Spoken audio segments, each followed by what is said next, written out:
conversation, I might have a toast with you. I'm feeling good, I'm feeling great, I'm terrific.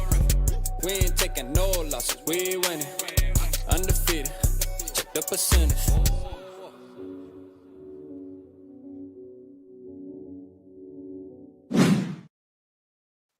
Yo, Ski, what's going on, man? Appreciate y'all tapping in tonight, man. What's happening? We probably got somebody, a special guest popping in. I'm sure he gonna pop in, but I told him to just take his time. You know what I'm saying? Some of y'all may know him, some of y'all don't. But I tell you what, he don't hold his tongue, man, when he talk about the Minnesota Vikings, man. And that's what I appreciate about him. So hopefully he pop in here soon, man, so y'all can see what I'm talking about. It's gonna be hilarious. Shout out Delt in the building, man. I see you, man. Shout out my skull, bro. Ski, man. What's good? I see you, man. Appreciate you. Let's go. Y'all hit that like button, man. Skywalking McCarthy was good, man. Shout out to you, Angelo, Bandito, Funny Boy, Roddy, man. What's good, man? Shout out to you, Ed. Was good. Holla at your boy, VIKE, man. What's good, man? I see you in the building. Mary, Queen Mary in the building. Let's go. Purple Hef was good, man. Let's go. FTP. No, that's a fact, man. I mean, that's a fact, FTP. FTP, man. Damn, we got the Packers slander going crazy. I love it, man. Let's go, man. Shout out to the Packers slander. Facts. Let's do it, man. It's only right. You know what I mean? It's only right. Shout out Kendall in the building. I see you, Kendall. Appreciate you tapping in. Roger, what's good with you? Appreciate you. Norris Bird, man. What's good, man? Purple Punch. Vix, what's good, man? He said, I love JJ and Vix haters. Hey, yeah. Just makes the betting all sweeter. Hey, no, that's a fact, man. I love it too, man. You know, a lot of people, man, been hating on our boy JJ McCarthy lately, especially Colin Cowherd, man. Like, he just been bugging. Like, he butthurt. Listen, dog. Listen, I know you love your boy Sam Darnold, bro. We had to let him walk, dog. All right, just get over it, bro. We had to let him walk. All right, like you holding it against us for whatever reason, bro. You ain't act like that towards the Jets. You ain't act like that towards the 49ers. Leave us the hell alone, man. Shout out Eric from New Mexico, man. Florinda and Raquel. Let's go. Shout out to y'all. Appreciate y'all tapping in. Yeah, man. Like he acting crazy, man. That boy butt hurt, man. Like, calm down, brother. It's all right. You know what I'm saying? It's all right.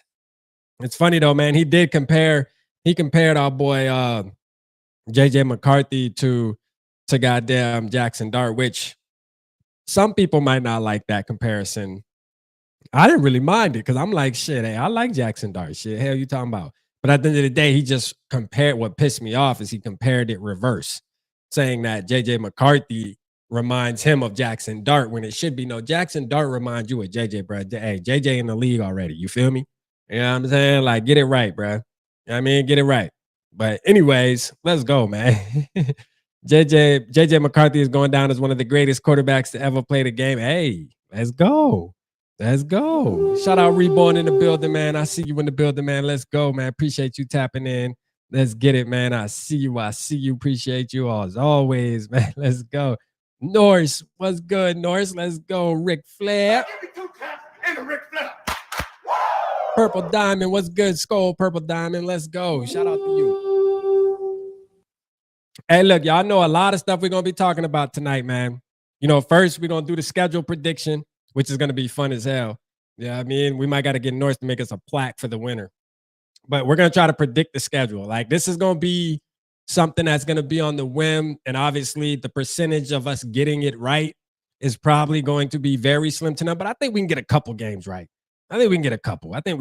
You feel me? Like, we're not really, I mean, we're going to predict the home and away, but the week that that we play, they're the team. You feel me? Couldn't get it out. I'm out here struggling right now, man. But you know what I mean, right? So I got all the teams pulled up. I'm gonna share the screen here shortly, and we're gonna try to predict them, man. Weeks 1 through 17. And we're going to see what happens, man. I think we can get pretty close. I ain't going to lie, man. You know, I'm feeling good tonight. I think we can get pretty close, man. Let's go. But a lot of tonight, man, because obviously, you know, the rookies were there today. We're going to be talking about this, man. You know what I mean? Listen, we talking about practice. Yeah, we talking about. Not a game. Yeah. Not a game. I'm saying. Not a game. We talking about practice. Yeah. We're going to be talking about practice. You feel me? Because that's what it is, man. We're talking about practice. Not a game. Practice. Yeah, but I like it though, man. I'm gonna tell you right now, as a football fan, man, I'm straight with practice. I'm straight with the game.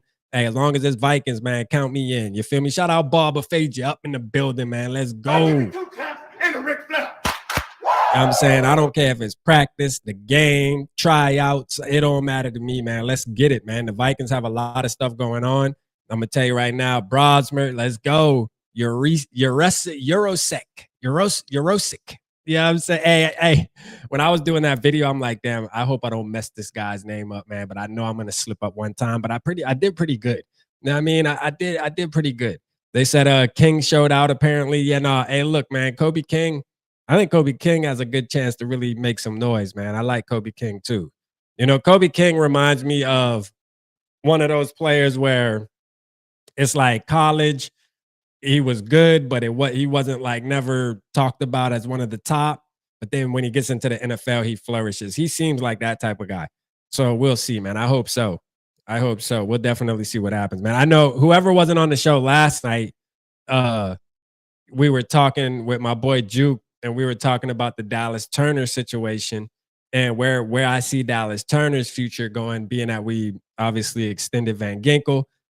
We got Grenard. I mean, we just got some dogs out there, man. So like, where's his opportunity going to come from? I'm gonna tell you right now, man. I think a lot of it's gonna come from playing linebacker, bro. He versatile, so I wouldn't be surprised, man. You feel me? If you want to hear my take on that, go back and watch the. Hey, he asked me the question. I had to tell him how I felt. Yeah, he asked me the question. You're a Shek. You're a Shek. For sure, man. Let's go, man. T-Bass said, I like seeing guys getting in fights at practice. Shows that they have fire. No, facts. Me too. That's another reason why I wanted Kobe Bryant too, man. I know Kobe Bryant was gonna fight. You feel me? I know Kobe Bryant was gonna fight. He definitely was gonna piss somebody off out there. Facts. You know what I mean? I think I got a good feeling Tommy Hill might do. I feel. I know it's in Tommy Hill, man. There's something about it. I love it, man. Like I know Tommy Hill gonna make somebody fight. He gonna make somebody fight, man. I want to see it, especially when we do like joint practices and shit. Oh yeah, Tommy Hill gonna start a fight. Yeah. He gonna start a fight, and that's what I want. That's what I want. Yeah. Yeah, get aggressive. Uh-oh, my boy in the building, man. Let's go, man. Let's pop him in. My guy, man. Let's go. Shout out my boy, Mr. B. What's up, brother? Can you hear me okay? Yeah, man. We can hear you, man. How you been? Fantastic. What's going on, brother? Man. Let me start off with this. I messaged you last night, probably about 24 hours ago. Yeah. Said, hey, listen, it's been a minute. Yeah. It's time to run it. Yeah. Let's talk. And you were there like lickety split. Yeah. I'll hit you tomorrow. Let's run it. Here's the link, and happy to be on the show, man. Doing a lot of great things. Yep. You know, in the Viking space, got a lot of respect for you, brother. So let's talk, man. Let's chop it up. I got, it's Friday night. Got myself a little cold one here. There you go. Well, first of all, man, first of all, I'm rocking with the shirt and the hat. Thank you. That's fire. Like, hey, he came ready. He came ready for sure. Yes, sir. Yes, sir. Now, how's the family? How's the family, man? Real quick, man, before you go, man. How's everything going? I know, like, last time we talked, we were like knee deep into the marriage and all that. Everything still going good. How's it going, man? Yes, sir. Marriage is great. Actually, we're adding another Viking fan to the family. Let's go. My wife is expecting. She just turned 28 weeks. Let's see, on Thursday. So about another 10 or 12 weeks, and we'll have another Viking fan in the family, man. So I appreciate you asking that. Everything's going great. Obviously, the man cave's coming down. This is going to be the nursery, but everything's good, man. Life's good. I'm blessed, man. I'm absolutely blessed. Hey, you know what's funny? It's funny you say that, right? Like the room that I do my podcast that I'm in right now, that I've been in for 3 years. Right. Like my days are numbered for sure. Because my daughter, she's 4. Now, right now, she's still not comfortable just being in her own room and coming. But I feel like I got about maybe a year at most before I'll be getting kicked out of here. You know what I'm saying? So y'all might see me and shit. Yeah, these walls used to be, cover to cover and Viking stuff and stuff that my old man passed down to me, and unfortunately that stuff had to get boxed up and sent upstairs. But here in about 8 to 10 weeks. It's going to be a beautiful baby boy or girl. We don't know yet. Let's go. But all we're looking for are 10 fingers, 10 toes, and a healthy mama and a healthy baby. So I'll get that right before training camp kicks off in mid to late July, and then hit the ground running in parenthood as the Vikings hit the ground running on the 2025 season. So very, very exciting on the Bean household, and all good things coming in 2025. It's fantastic. I'm absolutely blessed. Hey, well, I got to say, man, we had to get that out the way before we get into Vikings football. I want to say, Yes, man, sir. you look good, man. You look good. Appreciate you you. sound like you in high spirits, man. And because we haven't talked in a minute, I know you've been handling your business. I know how it gets too, man, so I'm glad you're in high spirits and you're looking good, man, for sure. Had to lick my wounds, man. Had to lick my wounds after 2024. Everybody's got to take, some time to kind of, recap on a very, very strong 2024 season, well above expectations in my book, as a lot of people. Now we turn the page over to 2025, and I don't know, man. We might have something a little special in store for us. Yeah, so I'm gonna leave the floor for you, man. I'm gonna leave it open for you because I want to hear. Like, I've been rambling for the past multiple weeks since the draft about how I feel about each pick and all that. No, I kind of want you to go ahead and just take it over, man, and tell me where you're coming, because you used to always go in depth about why you like certain things, why you didn't like certain things. And that's one thing I really gravitated towards you when you were doing content more consistently. You know what I mean? So go for it.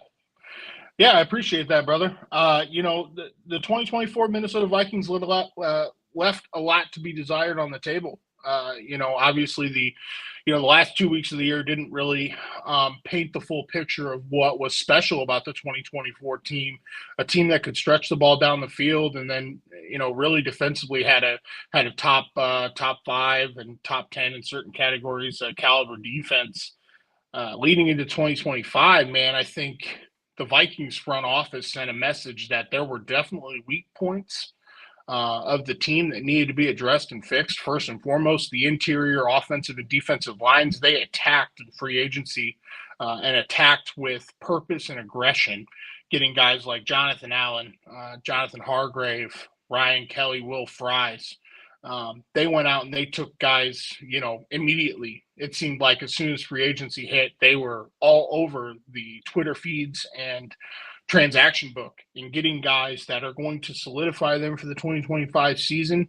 Let's not forget a guy like Isaiah Rodgers. I think that is a guy purely out of Brian Flores' playbook that said, hey, I need a guy that I can work with, a guy that I can develop that, to be honest, the league is sort of written off as a cornerback. So you look at the totality of what they did in free agency, easily supplemented the draft, league low 4 picks going into the 2025 draft. They go and take a guy like Donovan Jackson out of Ohio State. Watched plenty of Ohio State football this year with my father-in-law, who's a diehard Buckeye fan. A guy that can play guard, probably one of the most pure guards coming out of the draft. Can also, step in and play tackle and put some good tape on for a guy that doesn't naturally play the tackle position. So now your offensive line is really set, assuming that Donovan Jackson hits the ground running here in rookie camp and on to mini camp and then training camp. And then you get a guy like Christian Darrisaw back after the ACL injury. I mean, this offensive line is capital L loaded in my book in terms of PFF grades, guys that can get out and zone block, guys that can pass protect left to right on the Minnesota Moving Company, as our friend Paul Allen likes to say. It's going to be Darrisaw, Jackson, Kelly, Fries, and Brian O'Neill. It's a top 5 offensive line. You pair that with a guy that we're probably going to talk about quite a bit here in this segment with you, Rap, JJ McCarthy. A guy that loves the short and intermediate routes, can put on the deep ball, but is really just a gamer, man. I love the term for a quarterback, a gamer. This is a guy that loves the game, studies relentlessly, certainly was disappointed with being hurt last year. But as soon as that surgery was up, man, 8-9 months ago, he was all eyes focused on 2025. And to have Kevin O'Connell come out in his post draft press conference and say that JJ is good to go hitting the ground running, it's all signs pointing to JJ McCarthy in 2025. And really, he's being handed the keys to a Ferrari or a Porsche. that super sports car. You know, you look across this, not just the offensive line, but you got Jettas, obviously, and you got Jordan Addison outside of what's probably going to be a 2 or 3 game suspension for his off the field issues. But they go and get a guy like Ty Felton in the draft to sort of supplement what could be a potential short to intermediate threat to help bridge that gap. They just have done so much on the outside to bring guys in to really try to piece the thing together to be a Super Bowl contender. Now, does that happen in 2025? I lean on the side of no.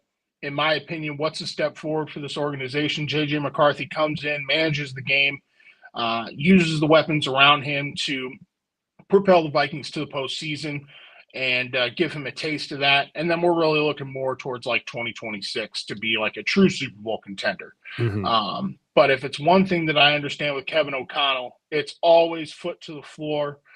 He's looking for purpose in this team. He's looking to really put the league on notice in terms of like what this team's truly capable of. And I'll take that all day in a heartbeat.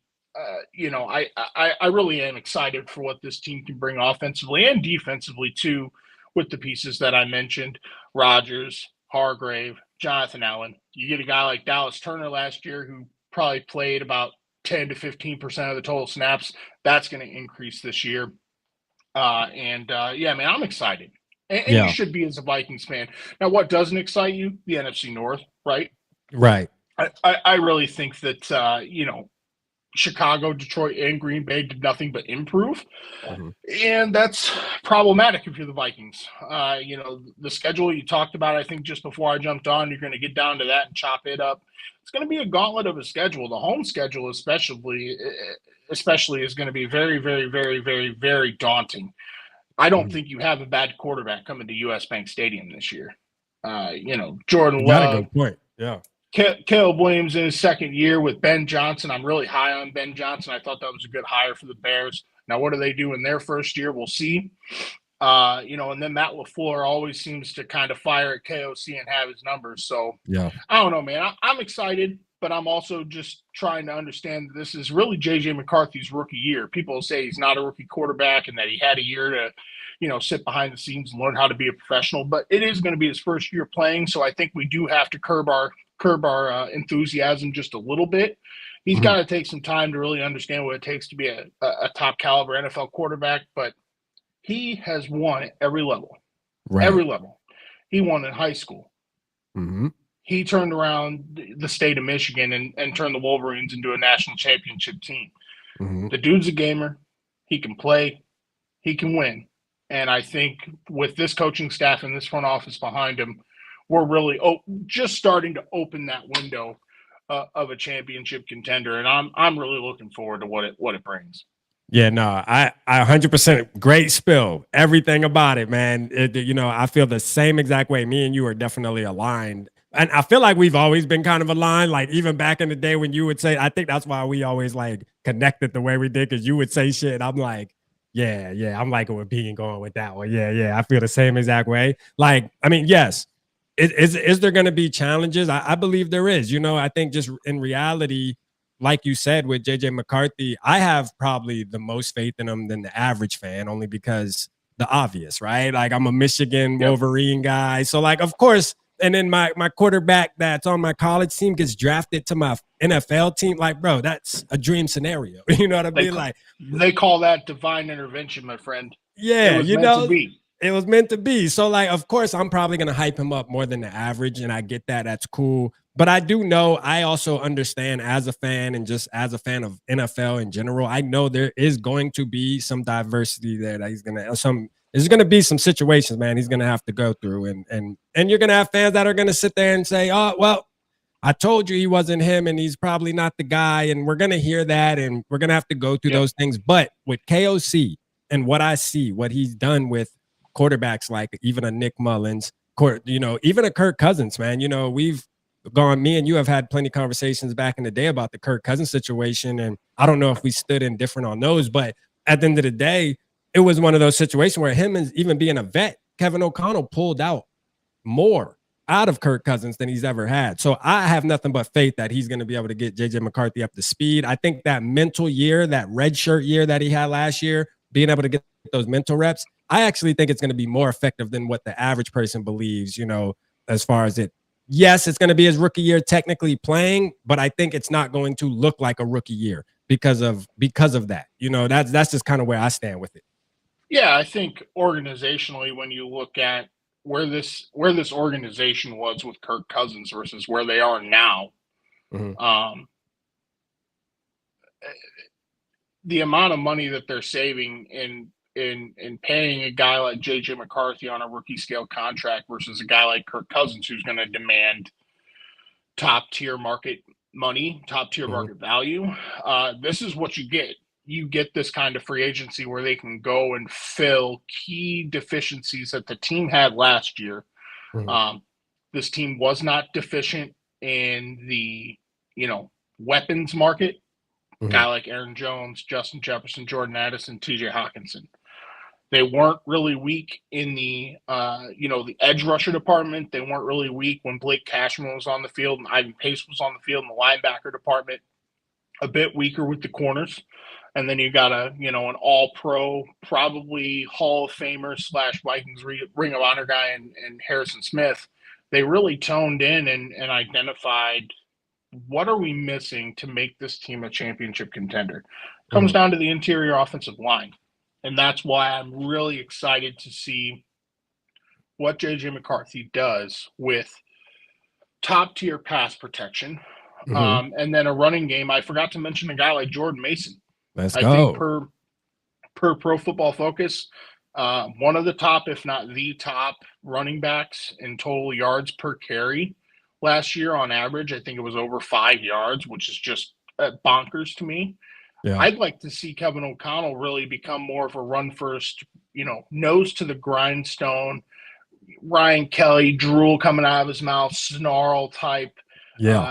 Black and blue offensive line play. And I think we'll see more of that. And it's only going to open up avenues for guys like Jefferson and Addison when he's on the field and TJ Hawkinson. So now, are you confident? Because, that's something that I was actually talking to somebody yesterday about this, where, I don't know if you recall, but going into the 2024 season, Kevin O'Connell kind of told us that same thing where, hey, we're going to start to control the ball on the ground a lot more. Like he told us that, right? He promised us that, and we were kind of excited. Like, okay, I want to see some balance there because he is a pass happy type of coach. He wants to show off his schemes and stuff like that. And I get it because everybody has their identity. But, at the end of the day, he said it again this year. And now it's like, okay, now are you confident that he's going to stick to that? Because it's one thing to say it, but then in the heat of the season, which we're used to seeing Kevin O'Connell, he's gonna pass. Like I just feel like he's not gonna be able to help himself. Yeah, I think the problem with that is, you look at 2023 and 2024, especially, this offensive line wasn't built to run the football. True. I mean, how many times did we see Garrett Bradbury on his butt? Yeah. True.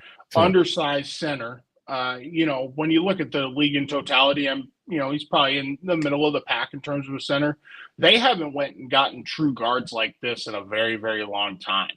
I mean, I'm sorry, Ed Ingram not going to cut it. Blake Brandel, yeah, he's a good depth guy, but he's not an everyday starter, in my opinion. Yeah. So for them to go out and to go get Ryan Kelly and Will Fries, who, you want to talk about a center guard duo. I mean, they did it in Indianapolis for years. And, they are, getting a little bit older. But there's still a lot of gas in those pumps, for those two guys. And then to go get a guy like Donovan Jackson, who can get to the second level, has great hands, great footwork.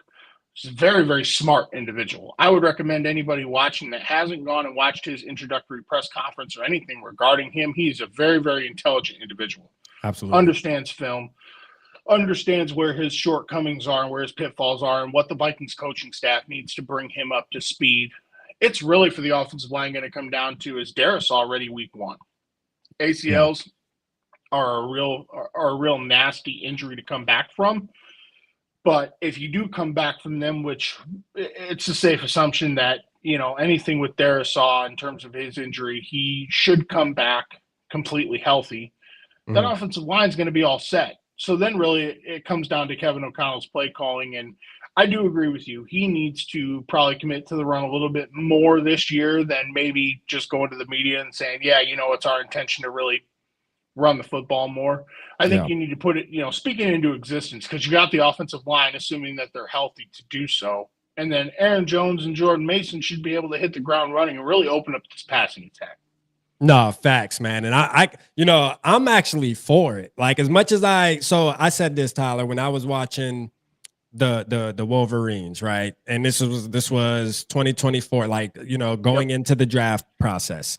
And I said, if the Vikings go after a quarterback like JJ McCarthy, I feel like you should look at how the Wolverines are built and how their success. Like, I mean, it's nothing wrong with looking at how a college program is doing things and taking from that and using it, because I feel like the name of the game is when organizations, and Kevin O'Connell them has stated this a lot, man, where organizations fail quarterbacks, young quarterbacks. Yes.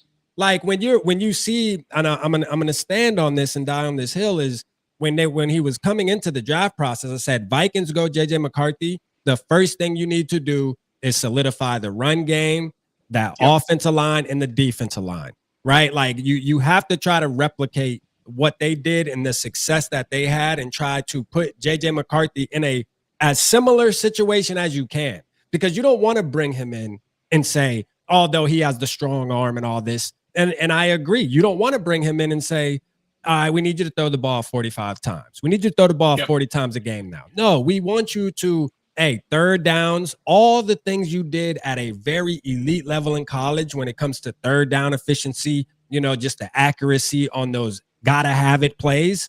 That's what we want to see at this level. So I want Kevin O'Connell and the rest of the coaching staff, and it looks like they did. And I think that's why I'm excited, is because the intentionality behind the picks, like the Donovan Jackson pick, it just makes sense. Going and getting Will Fries and Kelly, it makes sense, right? Like everything that the Vikings have been doing, it's almost like, dang, looking like those helmets turning blue and gold, and you know what I mean, a little bit with the Wolverine on it, man. I'm liking it, because it seems like they're being intentional about, hey, we got to build this team around our young quarterback, and we got to make sure that we're running a similar type of style, meaning control the ground and let JJ McCarthy do what he's great at.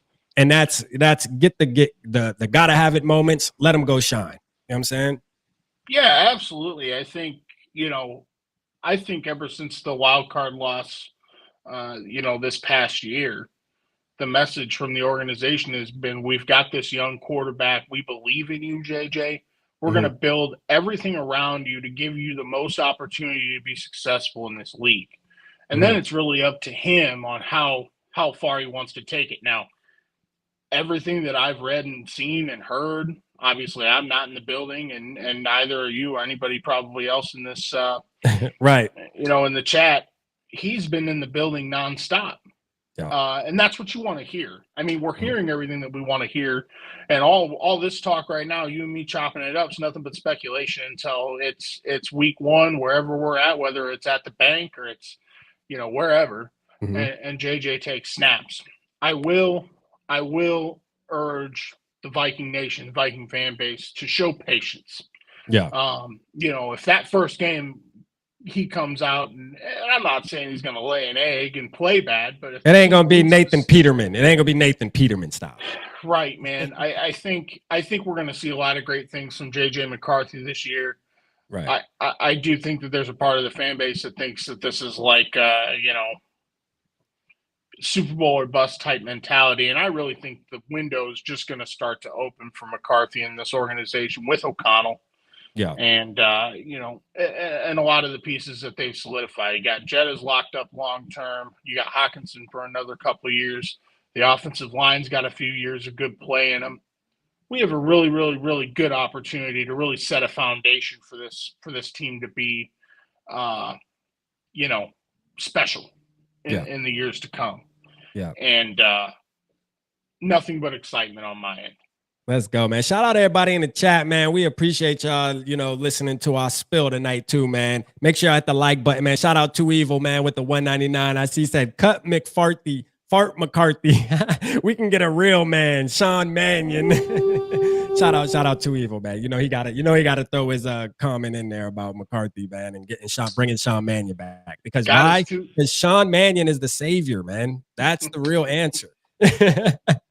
For sure. But I wanted to ask you. Oh, go ahead, Tyler. Well, I was going to say, you want to talk about off-season acquisitions. I love the Sam Howell acquisition. You get him.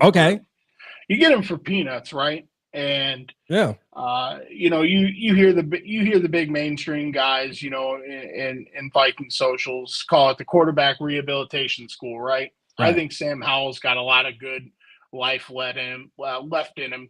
Yeah. And, a guy like Kevin O'Connell is going to tear him apart and build him from the ground up. Not a bad backup option. I think better than others would believe. So let's not forget that.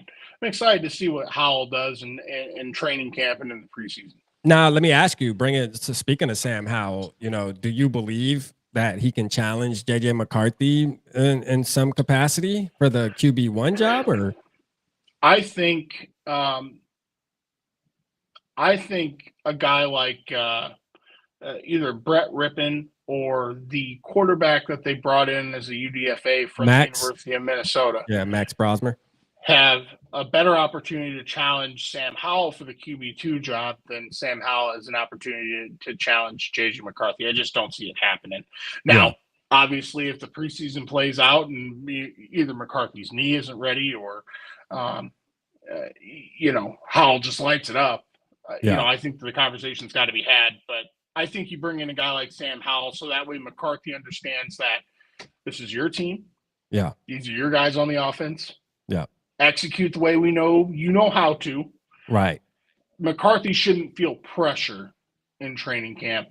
Unlike, if you bring, I don't know, a guy like Aaron Rodgers. No. To play. I think go ahead, spill on that too. I want to hear your thoughts on about how that whole thing when it was going on, how you felt about that going on. About Aaron Rodgers? Yeah, about all the talk about possibly, coming to Minnesota. How'd you feel about it? I think that was a lot of media hype, and I really think that was Rodgers' camp trying to push that narrative. Okay. I don't doubt that there were discussions in the building, but again, this circumvents and circulates back to the front office believing in JJ McCarthy. This is your team. We believe in you. Mm-hmm. You are going to be the one to bring this team to a championship. It's not going to be Aaron Rodgers. It's not going to be Russell Wilson. It's not going to be Kirk Cousins. It's not going to be anybody but you. Mm-hmm. And that's why you bring in a guy like Sam Howell, who probably needs some quarterback rehabilitation, throws a lot of picks. Mm-hmm. Sort of Nick Mullins-esque, right? Yeah, for every touchdown, he'll throw an interception for you. Right. Yeah. And you bring in that kind of guy who's got starter experience. If something were to happen to JJ, God forbid, or if JJ's not ready, you got somebody that can step into the role that's been a starting NFL quarterback. But realistically, that's not possible, in my opinion. I think JJ McCarthy's under center week one. No doubt about it. Yeah, and Kevin O'Connell, on which I love Rich Eisen, man. Shout out Rich Eisen, man. Rich Eisen's one of my favorite. I mean, it's just so easy to digest when he talks about football, man. Yes, he just seems so down to earth and kind of just calls his shots how he calls them, and they're easy to digest, man. Shout out Rich Eisen, Yes, sir. But when he had Kevin O'Connell on, Kevin O'Connell was kind of throwing a joke out there, like, I know all these media people, they want to hear about these reps on air or whatever. It's so important to the world right now if JJ McCarthy's QB1. And he said, how about this? I'll let you know this, okay? JJ McCarthy is taking snaps from Kelly, all right? And Kelly has happened to be a veteran that's been in the league a long time. So you can take that for how you want to take that.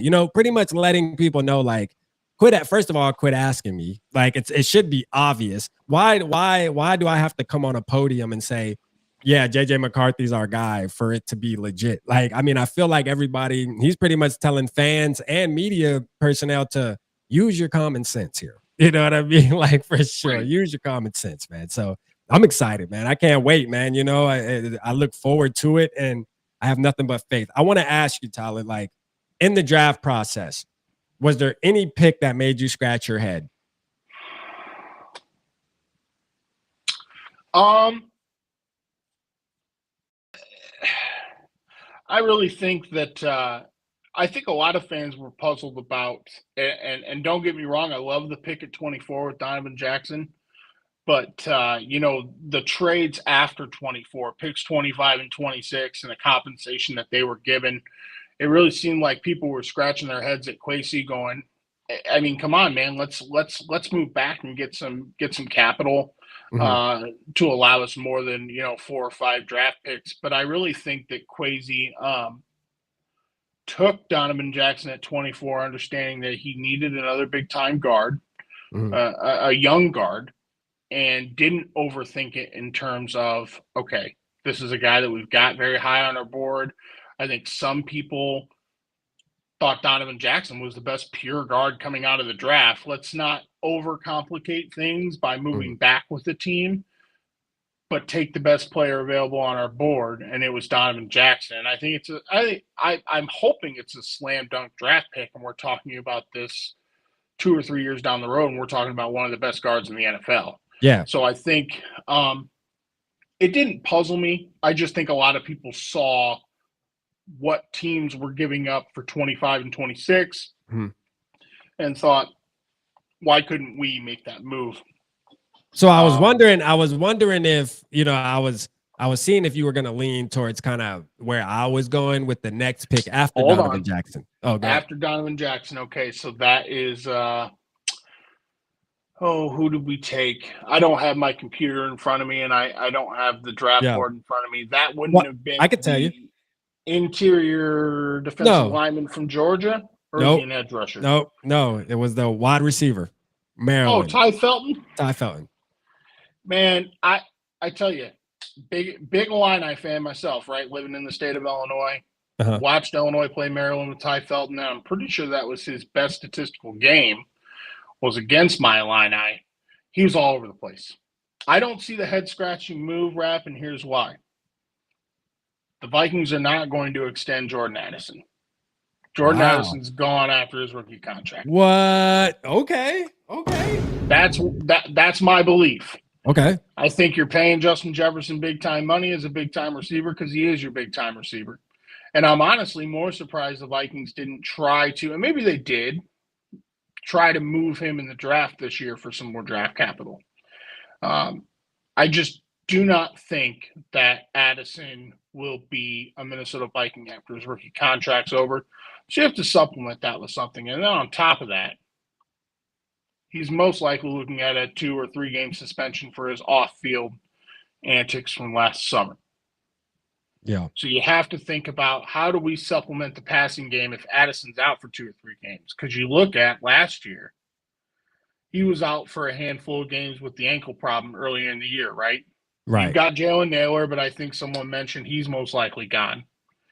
And then on top of that, you brought in a guy like Rondale Moore. Now you got a guy like Ty Felton. Ty Felton is a speedy receiver.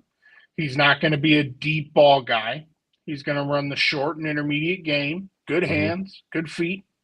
You're going to need that more often than not. If Jefferson's your deep guy and Felton's lined up in the slot, he's lined up outside, he's been all over. Something to think about. I like the Felton pick. Okay. See, I'm kind of like on an island by myself, and it's not that I don't like the pick. I just was if any pick was like a head scratcher for me, I think that was it, and not so much the player, just the position, right? Well, just like the first pick with Donovan Jackson. Like I've stated this 1,000 times so far, was, you know, the position, it was great. The player, I just wasn't aware of the player. So that's why it seemed that's why I reacted the way I reacted, but it wasn't no slight to Donovan Jackson not being good or me thinking he's not good or anything. I just didn't know about him. But I'm like, at least you went guard, at least you went trenches. And then you go wide receiver. And I'm like, hold on, wide receiver, I know you said you don't think Addison's going to be here, but I look at, man, we got 2 of the best wide receivers in the NFL right now on the roster. Yeah, that's you make an absolutely good point. I just think in terms of this team's longevity and where this team's looking to be moving forward, I don't know if Jordan Addison's a part of that picture in terms of the salary cap. Yeah. And that's why I was a bit surprised. And maybe they fielded calls for him, and we're trying to look and see what they could potentially get for him in a trade. But he carries a lot of off the field. You can call it baggage. You can call it incidents. He's had 2 off the field incidents, in his first 3 years. And then my understanding from things that I've heard is that Jordan Addison's father is very, very, vocal. Yeah. And I just don't necessarily know if the organization is willing to keep him long term. And if you're not going to keep him long term and those are your plans, you got to have something to supplement. Yeah, no, for sure. Now, Gary, shout out Papa Gary in the building, man. No, you got a point. All the picks were head scratches for me, except for Kobe King, only because I knew Kobe King going into the process. So I'm like, all right, at least that's somebody that I actually did some type of homework on, where I was like, if we do go linebacker, he was somebody who I would have enjoyed us getting in the later rounds. And we did. So I think Kobe, I got really high expectation for Kobe King. We just touched on him at the beginning of the show. I think I heard he kind of did his thing today. Now, I mean, again, it's practice today. It's kind of just, there's these stories coming out about how good this player looked and that player looked. And it's like, bro, they're doing drills. You feel me? Like, they've been doing these drills damn near for the last 6, 7, 8, 9 years, man, since they've been in ice. So they better look good. Yeah, it's drills and shorts and jerseys and helmets, right? I mean, right. We're really not going to know how this team's shaping out until we can get fans inside of TCO and on top of them during training camp to see how things are shaping out. And the biggest thing that I'm looking at are really 2 players on the defensive side of the ball. How does Mekhi Blackman look?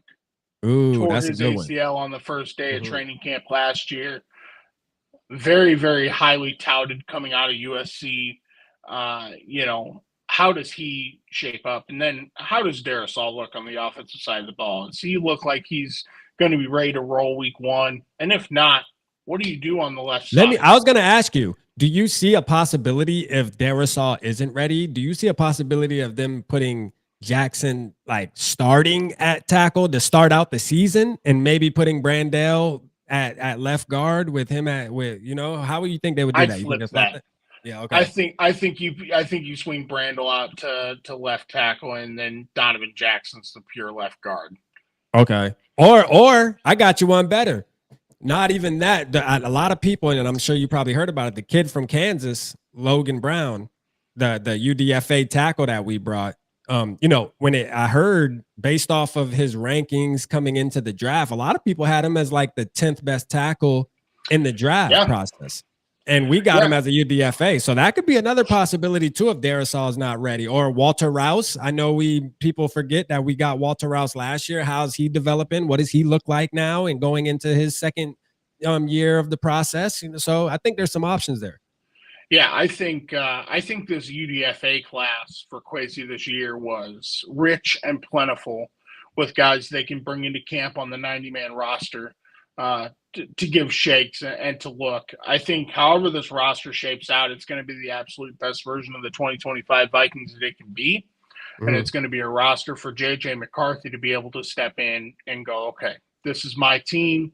I've had a year to prepare for this. I mean, he talked about, in his press conference, the amount of work that he's done in terms of film and defensive coordinator prep and all the notes that he's taken and then all the VR training that he took. And every opportunity that he has had to learn what it takes to be a professional. The UDFA class this year, like I said, was very rich and plentiful, and should be a good team for J.J. McCarthy to step in the National Football League with. Yeah, no, I definitely like the UDFA class for sure. Silas Bolden, the list goes on. I mean, people are talking about Vaughn coming out of Utah, the corner there, which is kind of seeming like I said, he kind of looks like, RIP Kyrie Jackson, but similar game, similar build. It almost just, it just seems like that was intentional, bringing that kid in. And again, man, there's just some names, like you said, that a lot of people are high on the tight ends, and Eurosec. I did a video on that kid, man. Like, I mean, coming out of Love it. Georgia and just kind of just has that it factor about him. Just hasn't had the opportunities, obviously being behind some of those other high profile tight ends that were at Georgia. So, I mean, he kind of just had to sit in the background. But now that he got his chance, speaking of sitting in the background, the Dawkins Ingram Dawkins, the pick we did get from Georgia, man. I went through and I was doing some research on him the past couple days. Really like Wednesday, I was looking and I'm like, yo, I came across a film study with him and I'm like, yo, this kid might be scary, man. You know what I mean? Like, this kid actually might be an issue. You there? Oh, okay. There you We go. here? We Yep, good? yep. I see. Yep. Okay. Yeah. All right. But I was like, yo, this kid might be an issue, man. Like, this kid, I went and watched some tape on him, and I'm like, obviously when you're at Georgia and you're on the defensive line, it's easy to get overshadowed when you got all this talent there and these kids are going, but the speed and just the moves he has, it's almost like if he would have stayed another year, he could easily be another Jalen Carter going into next year's draft. You know what I mean? So it's one of those deals where I think we got a steal on that kid too, man. Yeah, I think the total outlook between the draft class and then the UDFA class that's coming in here, you look at all these rookies and you only get 53 guys, right? Right. The Vikings, for the first time in probably a long time, are in a position where these rookies and UDFAs, if you want to be a part of this team, you want to be a part of what we're doing, you better put in the work and show me why I should put you on the 53-man roster. The Vikings aren't out here looking to fill spots with guys just because they need to fill spots with guys. Mm-hmm. You know what I mean? And that can be a very, very positive thing. It could be a very positive thing for the organization to say, hey, listen, 90 of you are here, only 53 of you are making it. And obviously, you got your shoe-in guys that are definitely going to be on the team. So it only leaves a handful of spots and a handful of positions. Somebody better show up, especially on special teams. And then in the, those weaker depth spots, offensive line, interior defensive line. The cornerback room seems to be wide open outside of guys like Byron Murphy and Isaiah Rodgers, Mekhi Blackman. I mean, there's a couple of cornerback spots to be filled up too. And then if you really want to think about it, who's going to take Harrison Smith's spot when he's gone? Yeah. I think the safety room's definitely an interesting one to look at. Now, mind you, I'm all on the Theo Jackson train, man. Okay, me too. Me too. That's my guy. I think he really shined, especially, in the Seattle game last year, where that could be your future safety spot should he continue to ascend and take off. Yeah. I think I was hearing some rumblings and even hearing it from the horse's mouth, like Kwesi, calling Kwesi being the horse in this situation, where he talks about Jay Ward. And, I know there's some fans, we forget about Jay Ward and because we drafted him. What was that? Was that 2000? Was that 24? Was that 20? I think it was 23. Yeah. So that was 23. So, I mean, Jay Ward, and I heard him mention him just this year during a press conference out of nowhere when they were talking about the safeties. And I think they have faith in that kid. And on top of that too, like, I always look at it too with the safety position, like, for example, Harrison Smith's replacement, as we're talking about, that could always be something that could be addressed going into next year's draft too. I feel like there's always some decent safeties coming out of college where if you do it right, AKA scene, you know what I mean? If you pass on a Kyle Hamilton to get a scene, but if you do it right, I think you can really get a solid guy as a rookie, safety coming out. And those and rookie safeties usually coming out are able to make an impact a lot sooner than the average position typically. So from what I see, but I mean, I don't know, man. I do love Theo Jackson. I'll tell you that, man. I think he's a baller. I remember the Eagles game. Yeah, I mean, I watched the Eagles game, and I'm like, yo, my boy, Reddy. Who is this guy? Yes, like, for real. Yes, and I think a lot of the fan base, the diehards, are especially high on him as well. So I wouldn't be surprised to see B-Flow really cook some things up to have him a part of the safety rotation, assuming Josh Metellus is playing inside linebacker, edge. I mean, Yeah. Metellus plays all over the field, right? So, I'd like to see a lot more of Theo Jackson this year, and I can't imagine what B-Flow's got cooking with these guys on defense. This team has a really, really big potential of being a top 5 defense in 2025 in terms of scoring and then, turnovers like they did last year. So, Yeah. very, very, very special things on the horizon for this team. Nah, man, I'm excited. I want to ask you, man, how many wins you think we can pull out realistically? Where do you see where do you see this? Man, I had a feeling this question was coming, and I really need the fan base to not throw tomatoes at me, okay? Uh-oh. Everybody be guys. careful. I really think that this Vikings team shaping up for an 8 or a 9 win season. Okay. And that's just because winning. Let me write this down. We keep Go the ahead, receipts, man. Tyler Bean. Keep the receipts. I'll keep one myself, and I'll come back and tell you if I'm wrong if they win 11 or 12 games. Yeah.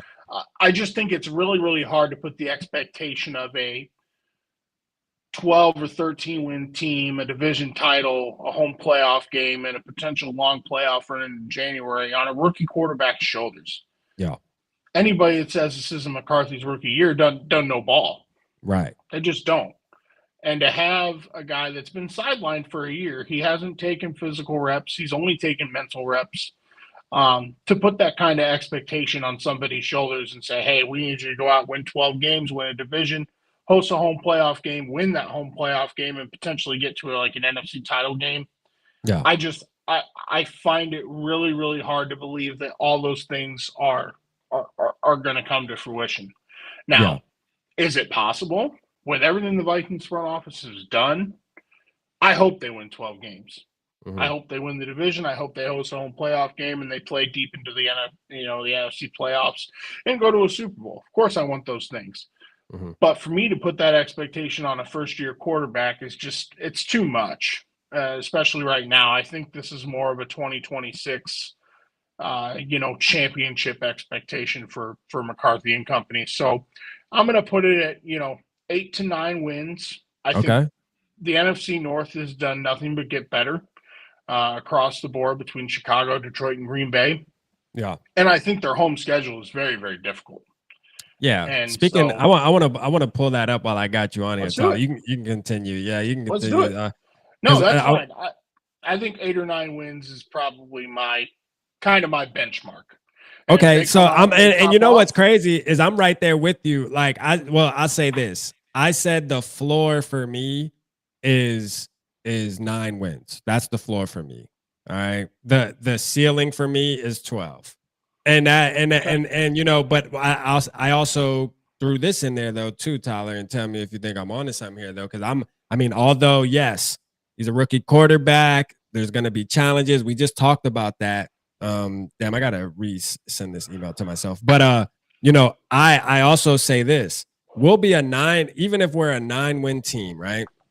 Yep. I still believe that we will be a better football team than what we were last season when it comes to a playoff. Because if we're a 9-win team and yet we make the playoffs, like find a way to back into the playoffs into a wild card, I think we'll be more competitive, man. The way we crumbled, even though we won 14 games, the way we crumbled, man, was heartbreaking. It was heartbreaking, man. It was bad. And I think JJ, although, the rookie thing and all that, okay, I get it, but I think he'll rise to the occasion, man, if it comes down to it. Yeah, absolutely. And I think a lot of people could argue, well, McCarthy's won at every level, and what's to say that that's not going to change? It's a fair point. Yeah. It's a fair assessment. I'm almost level loading my expectations so that way I'm not let down if this team only wins 8 or 9 games. Yeah. Because I do think winning 14 games in the National Football League, let alone winning 14 games and not winning your division, is rare. I don't know of many teams that have done it like that. And I do think that the Detroit loss and then the loss in Phoenix against the Rams in the playoffs really showed the weak points of this team, which was the interior offensive and defensive line. They couldn't get a pass rush, and then they couldn't protect Sam Darnold when it mattered the most. So No, Let's run the schedule, 100%. man. Let's look at Yeah, it. yeah, What we yeah. I'm got? bringing it up right now, man. I don't know what I Yes, was sir. over there struggling. So there. Here we go. Can you? Let me see. There we go. Boom. Can you see that? Yeah, I'm gonna pick my phone up real quick. So, Yeah. my eyes. I'm old. Yeah. No, Here we go. fact. And Okay, this is so the best. This is like Yep. one of the best pictures I could find that That's has it fine. like. So let's start with this. I'd say the home and road games between the divisions, no matter how you want to shape it up. Let's say the Vikings split with each team. They beat Chicago, Detroit, and Green Bay once. Again, I think all three teams, Chicago, Detroit, and Green Bay, either stayed the same or got better. Now you can make the argument for Detroit. They've lost 2 coordinators.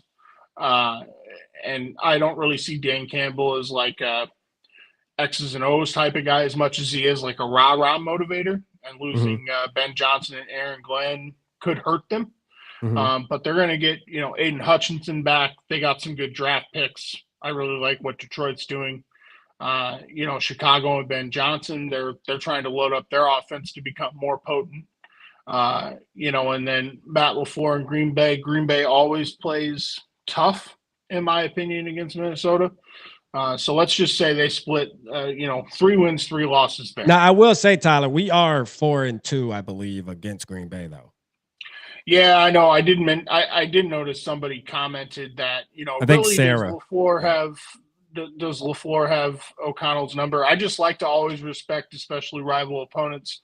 So I'm going to go a 3-3 split. There you If they go. can win Okay. 4 games here in the division, that's great. If they can win 5 or 6, that's even better in terms of blowing my 8 or 9 win prediction out of the water. But just for the sake of this conversation, I'm just going to split it right down the middle. Okay. All right. Cool. I like it. All right. Okay. And then where do you want to start? Home or road? All right. So let's start. Let's start at home. Let's just go through the home games. Okay. What we got? We got the Chicago Bear. Let's just go how it is listed there. So Chicago Bear. We'll just go Bears, Lions, Packers. Go down that way, right? So Bears. So give me a Bears win at home. Okay. So we got the Bears. Okay. Give me a Lions loss at home. All right. Give me a Packers win at home. All right. Give me an Eagles loss. Now, I don't have a pen and paper, so you're gonna have to help me with the record, because I don't want to go on the record and say 8 or 9 wins. No, this is good though, because now we can really see. Now that you're looking at it, let's see what it comes up with. So I'll take a win against Washington. Okay. I'll take a win against Atlanta. All right. I'll take a loss against Baltimore. All right. Oh, no, I got to count here. Like I said, I don't want to overshoot, so that's a win. So right now you're 1, 2, 3, 4. Right now you're 4-3.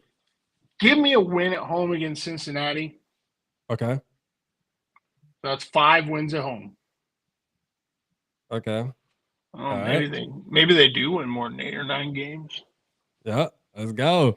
All right, so and that's fair. That's fair. All right, now away games. Okay, give me a loss. Give me a loss at Chicago. All right. I said the Kitties would beat us at home. Yeah. Give me a loss against Detroit. Okay. You got them sweeping us. No, drop the bro. Give me a loss at Green Bay. Oh, we got a 3-game losing streak going on. Yeah, so that's 2-4 in the division if my math is right. Correct. Give me a win at Dallas. Okay. Sheesh. I don't know, between Dallas, New York, Seattle. Give me a win at New York. All right. Give me a loss at Seattle. Ooh, that's going to be a bad loss, too, because they're going to hold it on us. See, you should have never got rid of Sam. I think my math is off, right? No, Because it ain't that. I got them beating Cleveland, and I Okay. got them beating the Steelers. There's a lot of talk that apparently that's going to be back-to-back across the pond games, one in Dublin and one in London. And then do you got us taking an L in LA? Man, that's almost a second home game, which is crazy. But we tend to, even though it's a second home game, I mean the Rams kicked our ass over there. Yeah, but it's the Chargers, man. A little I don't different. know. You know what? Why don't you give me a loss against the Steelers, especially Okay. if it's going to be back-to-back, games in Ireland and London. They'll lose one of those, Okay. and give me a win against the Chargers. All right. So let's see what we That got should be here. 9. Yeah. 1, That should 2, be 9 3, games. 4, 5, 6, 7, 8. Yep. So 9. Okay. That's 9, and I think some of those games could be toss-ups. Dallas, we typically don't play well at Dallas, although I think the last time that we played them on the road, we beat them. All right. So 9 and 8. Yeah, 9 and 8. I mean, I think that's where my heart sits right now in early May. Okay. Without seeing a lot of on the field type stuff. Which isn't crazy, man. I mean, 9 and 8, I'll take that. I feel like That's probably a wild card spot. it's probably at least you're at least going to be in the conversation, right? You're at least going to be in the convo. And here's the thing too. Let's look at it this way. In the first year of JJ McCarthy playing in the National Football League, would you rather see this team win 12 games and fall flat on their face in the playoffs? Or would you like to see him win 9 games and maybe win a playoff game? I'd love to see a playoff win for Me KOC. too. Me too. I mean, that to me is a step forward in the right direction for this franchise. Now, dude, let me ask you this: Do you believe? Counts? Do you believe if Kevin O'Connell makes it to the playoffs again, but tends to lose a game again, do you think there would have to be a conversation there? As I don't know, not saying fire him, but maybe just I don't think the ownership of the team extends Kevin O'Connell if they're not going to marry him at the hip with JJ McCarthy. Right. If JJ McCarthy takes this team to the playoffs in his rookie year, but they lose, I don't see them parting ways with KOC. I think you got to give this thing a 3 or 4 year run to see if it works. And that's why I think, especially their home schedule. I mean, Jaden Daniels, Jalen Hurts, Michael Penix, Lamar Jackson, Joe Burrow, Jordan Love. Jared Goff. I'm not gonna lie. Now that I look at this picture, like I found this picture randomly and I saved it a couple weeks ago, just because I was like, let me just save it in the file so that when it's time to do a live and talk about it. And now that it's in front of me, and I look at the quarterbacks that we're playing at home, bro, like just the teams in general, bro, that's a motherfucker right there. Oh my God. That is a gauntlet. Rap, I tell you what, brother, write this down. When the schedule comes out next week. Yeah. When the schedule releases and you're going to do a live, you message me on Twitter, X, or whatever, and you and I set up a time. We'll go game by game, team by team. I got you. We can run this back. Yeah. And see if we still get the same result. But right now, looking at it, I got 9 wins for this team. Okay. All right. I like it, man. And here's the deal. You said you were keeping receipts. Yeah. You Sharp Cat over there. Yeah. You got it written down. I got you. You hit me up on Twitter. You make sure that when the Vikings beat the Eagles at home, you be sure to tweet at me and go, "Yo, Bean, I kept receipts. You said we were losing. What's up with that?" And I'll eat it. I'll eat crow. 9 and 8, man.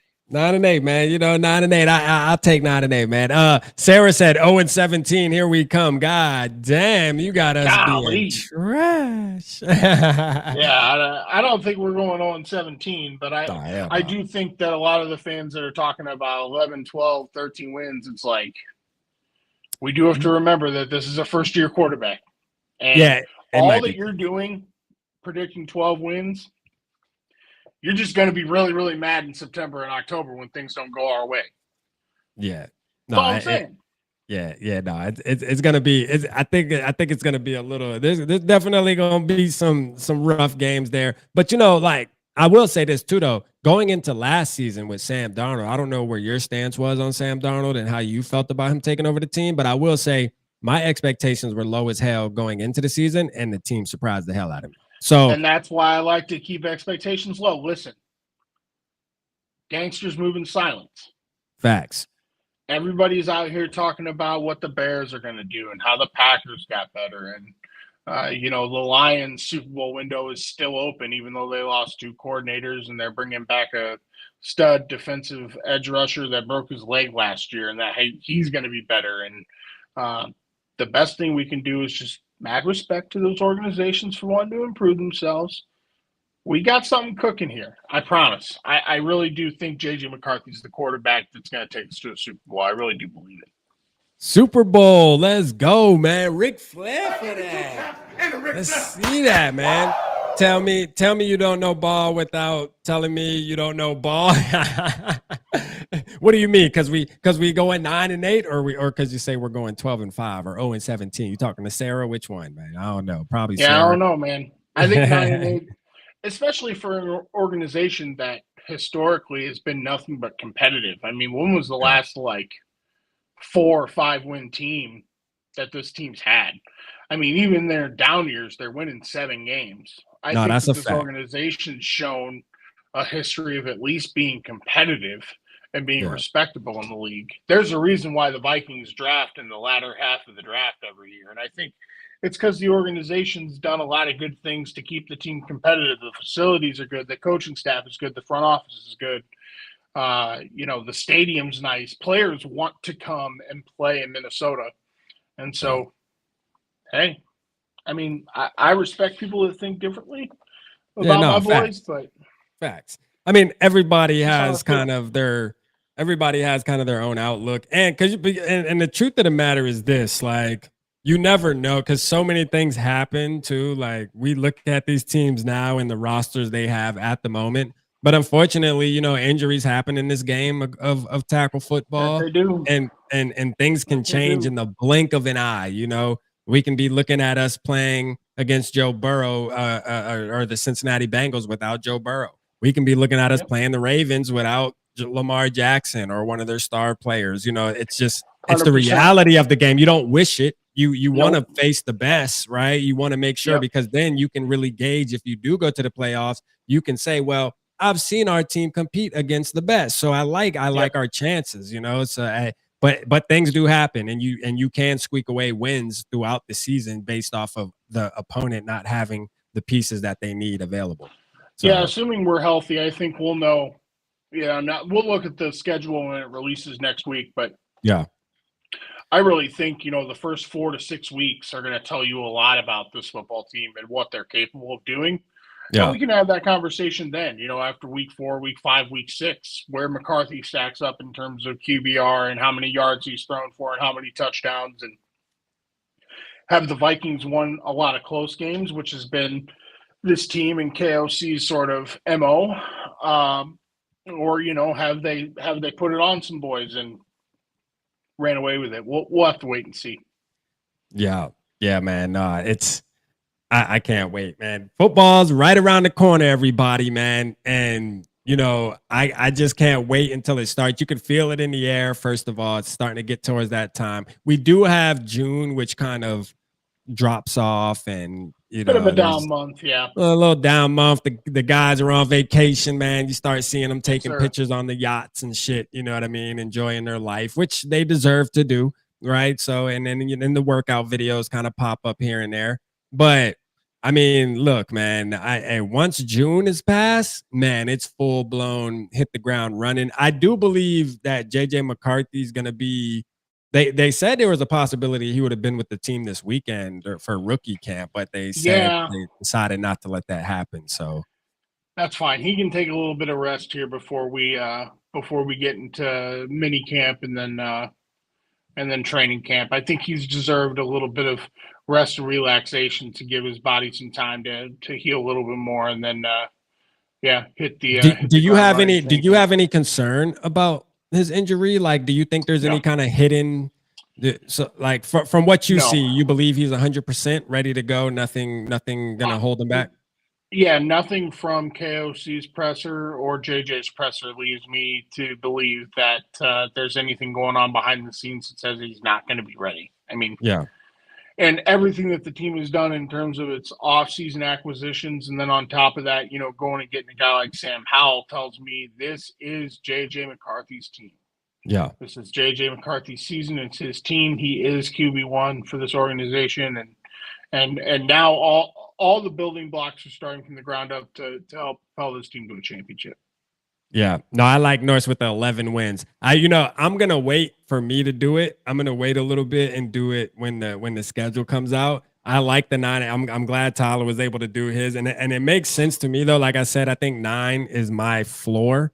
Now I'm just gonna stand on that right now. I think 9's my floor. A lot of it has to do with me like subtracting the quarterback JJ McCarthy and just looking at the team in general. When you talk about the offensive line, when you talk about the defensive of upgrades that I feel like we made because I feel like extending Van Ginkel is an upgrade in my opinion. Not making sure you're keeping him, building his confidence because he had a hell of a year. Dallas Turner, I feel like is going to see another level. We're going to see another level out of Dallas Turner. I mean, even the guys that I love, man, like Ivan Pace, like.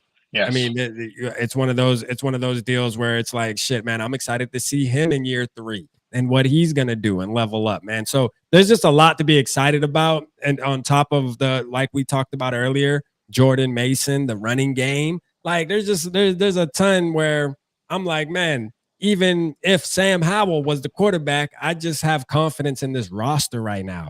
And when I look at JJ McCarthy, then I'm like, okay, I feel even a little bit better. That's why 9 wins is kind of where I'm sitting because I do believe we're a well-coached team too. Yes. I think we are a well-coached team. No doubt about it.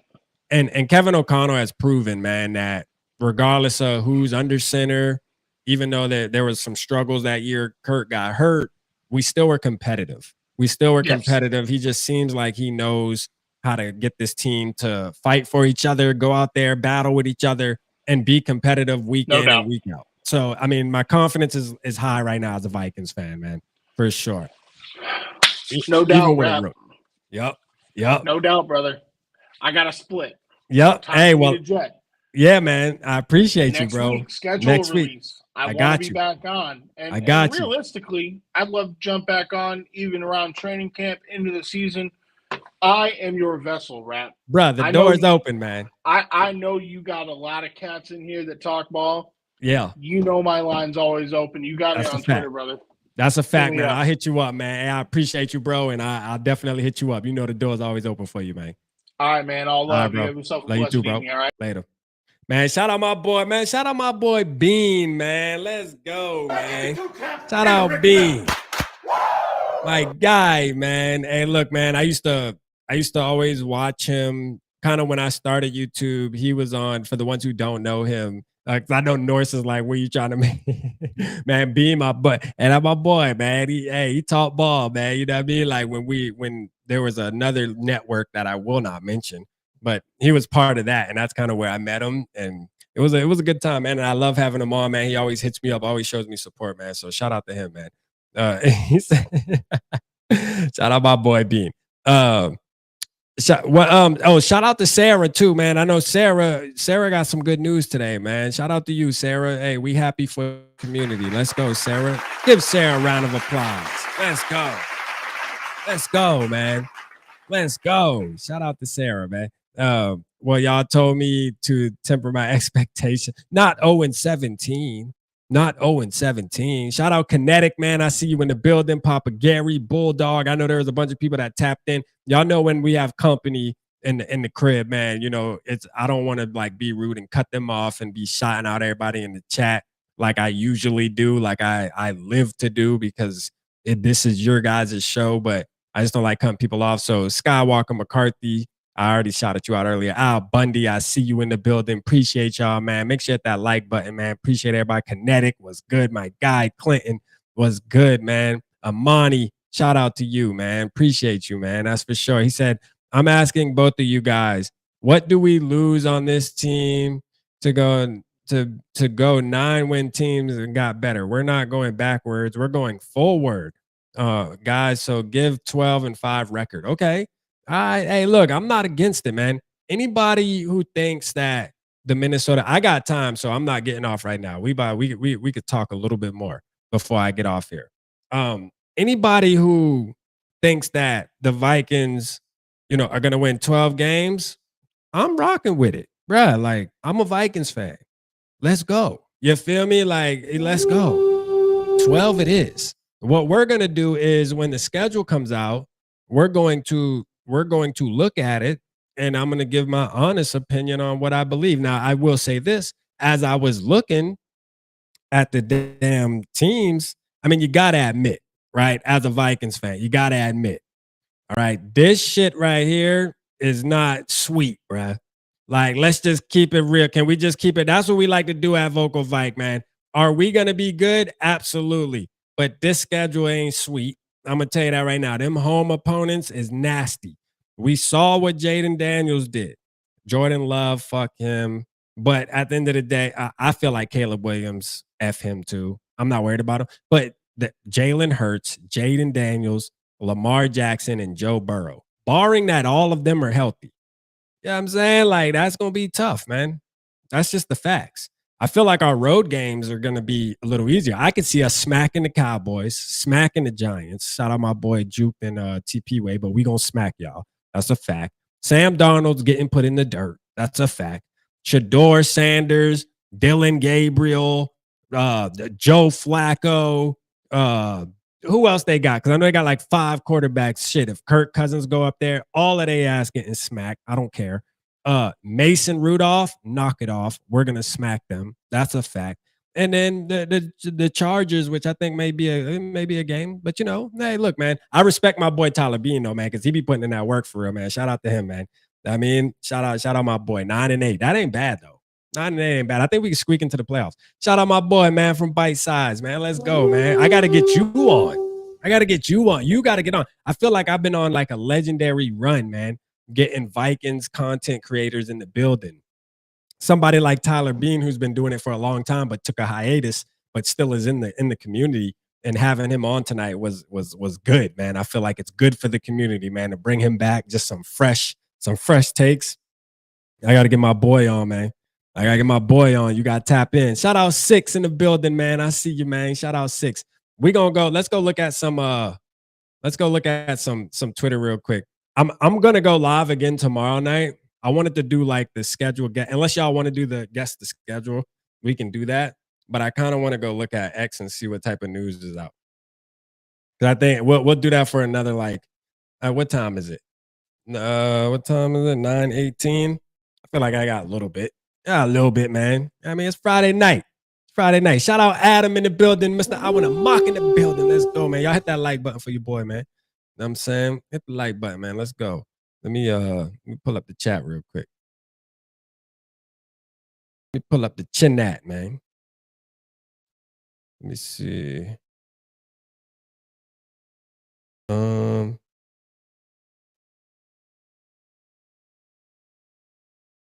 Hold up, man. My bad, y'all. My bad. Let me find out what it is. There we go. All right. All right, cool. All right, let's pull this up, man, because we got some stuff, man, in the Vikingism, man. We gotta get on our Vikingism real quick. Let's go. Shout out everybody in the building. Let me share this really quick.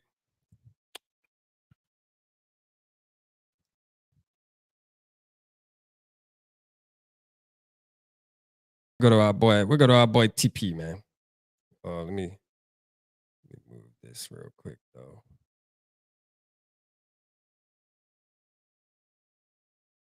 All right. There you go. All right, let's see what we got. All right, let's go, man. All right, so we had some stuff. There was some stuff that definitely was coming out today, man. We got some guys here. Oh, let's mute this. Let's mute this so we don't get copywritten here. Let's see if it'll blow up though. Hold on. Let's blow it up a little bigger here.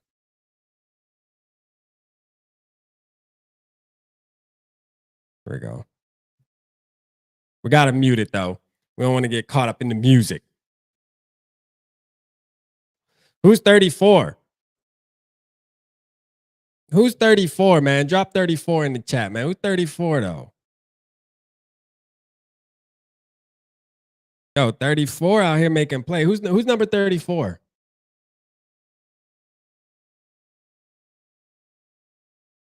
Vaughn.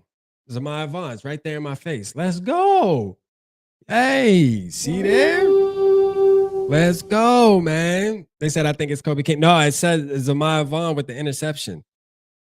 So Vaughn out there going crazy. Hey, they said boy was gonna be decent. Hey, that's how it all starts too. Like you start out like that with the little rookie mini camps. Although it's it's helmets and t-shirts, but still that's how it starts. You start making little plays. The Vikings fans start falling in love. You know what I mean? We start falling in love. Like, hey, look at number 34. Let's watch some of this. Let's see what we got. We were watching our boy work out here. Let me mute it so we don't get. Let's go, man. Shout out our boy. Look at him. Look at that first round pick, man. Hey, Blunt, shout out to you, man. Hey, George, man. Hey, if you can, email me your number or something so I can get it to Papa Gary. I know he was asking earlier. I was telling him I don't have your number, but if you can get it to me somehow, man, either on X or Twitter, X or Instagram or email, just email to purplepocket@gmail. We gotta get that to Papa Gary. Shout out our first round pick though, man. And Felt. We got Felt out there. I kind of like what Tyler was talking about with Felton, and Jordan Addison. It's almost like, okay, I get it, but is Ty Felton on Jordan Addison's level though, man? I don't know, man. I don't know. I feel like you can pay both because even Jordan Addison, like, yes, we're gonna have to pay him, but I don't know if he's gonna demand as much as, like, obviously he's not gonna demand as much as like a Justin Jefferson demanded, So look at Bartholomew. Shout out Bartholomew, man. Give me 2 taps and a Ric Flair.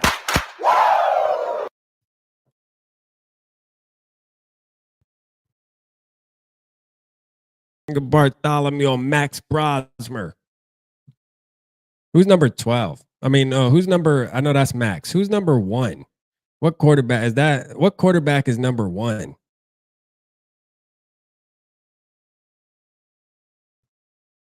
What quarterback is number 1? What other quarterback did we bring in? Felton is for Naylor. Yeah, nah, for sure. Is that Barf? What the hell quarterback is number 1, man? I don't remember who number 1 is. We brought in a new quarterback too. Yeah, that's what I'm trying to figure out. Who is that quarterback we brought in? I don't remember the quarterback we brought in. I must have missed it. I missed the news. Felton will run vertical routes. Not Seward. Oh no, wait. As soon as I start to play, lights up underneath the eyes. Jalen Naylor is gone. He will not be here. No, I agree. Reborn said, is it Sam? No, Sam wears number 8. And this is rookie mini camp. So they must have brought in somebody they must have brought in some random signee to throw the rock. I just wonder who it is. I don't know who it is. I haven't seen anybody talk about it, but it obviously is like a rookie. Just don't know who. Nobody knows. The mystery quarterback. We got the mystery quarterback out there, bruh. This was the guy with, speaking of Logan Brown right here, man. That was actually like a good discussion to have was let's say Christian Darrisaw isn't ready. Now, obviously, we all hope he is ready, but let's just say, man, the worst. Let's just think of the worst, right? And Darrisaw isn't ready for week 1. How do you go about that? You know, Vikings bring in Zach Zembrowski to minicamp. Who the hell is Zach Zembrowski? Man, we got to go search this guy. Are you trolling, Sarah? Or is this for real? What's his name? Zach. Who the hell is Zach Zembrowski, man?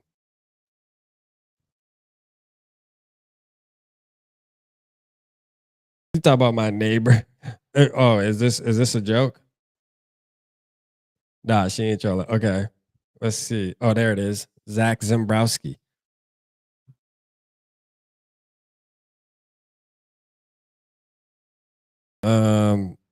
Okay. Zach Zembrowski. Where is this guy from? Okay, this guy is from. Big shout out to Zach Zembrowski signing with the Chiefs. It's on May 7th. So he signed with the Chiefs and already got cut. The best quarterback you ever.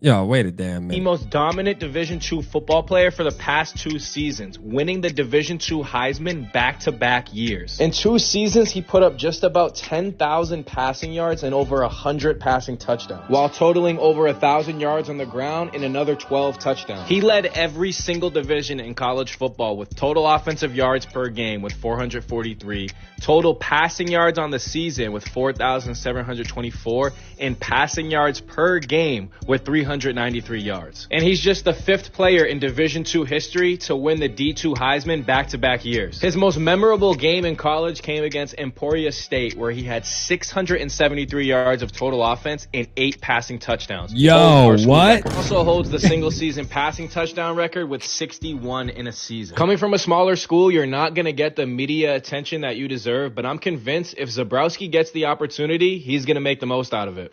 Wow. Okay, Zach Zembrowski. What the hell? You doing? You going crazy like that? Okay. Let's go, man. I guess we got Zach Zembrowski, man. You feel me? Let's go, man. Shout out the boy. Zembrowski, man. Let's go, man. Hey, the one thing for sure, he damn sure know how to score some touchdowns, don't he? He know how to score some touchdowns. We give him that. So shout out to him, man. Well, there we go, man. We got a camp body here. We got a camp body shit. He might fuck around, win QB3. Yeah. He might got an opportunity to win QB3, man. He might be coming for Brett Rippon and them job, man. For sure. Let's see what they talking about. Kevin O'Connell just showing love to his first round draft pick. Yeah, I mean, tapping in with him. Tapping in with the first rounder, man. Gotta tap in with the first rounder. Gotta tap in. And we know QB1 was at the damn Wolves game. Yeah, I mean, supporting the Wolves, man. Let's go. I already did a video on that. He pissed me off. I definitely wanted to play. Does his meniscus in training camp, and they want him to like take a break and to relax and get away from football. Like this is a really hard time. You've never been hurt before, emotionally, whatever. I think let's say he got hurt on a Sunday. On Wednesday, after they figure out what's wrong and what he has to do, he's calling me and he says like, "What day of the week are you free so that we can meet and you can like watch film with me and talk about defensive line with me." And so like throughout the whole season, he's asking me questions and we're trying to meet up to try to sit and watch film while he's a rookie going through the hardest time of his life, injured in a new city. And he wants to sit with one of his vets, the captains, and watch defensive film so that he can understand what's going through my mind in plays. And I was like, that's a sign of someone who's going to play football for a very long time. Let's go, man. Hey. Shout out our boy, man, JJ McCarthy, man. Yeah, man. So hey, we got some. I'll go live. I'm gonna go live again tomorrow, man, and we'll go through the schedule thing. Norris also has Norris and Papa Gary, I think, talked about something too that we'll do tomorrow. We are going to be starting a raffle for some of Norris's plaques. We're gonna do some and custom plaques, man. You know what I mean? If y'all haven't seen the custom plaques, we will show those tomorrow during the show as well. I'm gonna go through. We're gonna try to guess the schedule. I was gonna do it tonight, but obviously me and Bean had a conversation, and it went longer than not expected, because I figured when he got on, me and him we're gonna definitely toss some Vikings for a minute. We could have been still talking if you ask me. But at the end of the day, tomorrow I'll go live solo, or maybe I will invite somebody. Never know, man. I've been having fun having people on, man, talking. So if anybody wants to just get on and talk Vikings, man, let me know. You know what I'm saying? Let me know, man. It's fun. I love hearing from the people, man. You got to get vocal out here, man. You know what I'm saying? You got to keep it, man. You got to get vocal, man. No silence. You have to tell us how you feel about the team, man. We want to hear from everybody. Drop it in the chat. Get on here. Talk your talk, man. Do what we got to do. But tomorrow night, we will go live again, man. I know it is going to slow down a little bit going into June. That is a fact. So just be prepared for that, all right? I'm going to be asking y'all to list your top 10 best offensive guards of all time. You know what I mean? We're going to start getting into that shit. For sure. For sure. Norris said, pull the cord. Yeah, man, we about to pull the cord, man. We pulling the cord, bro. We got to get back on it tomorrow. But shout out to Norris, man. We going to definitely be we're going to start a raffle tomorrow for some plaques. We're going to do some giveaways, man. So I appreciate y'all tapping in tonight, though. And let's go.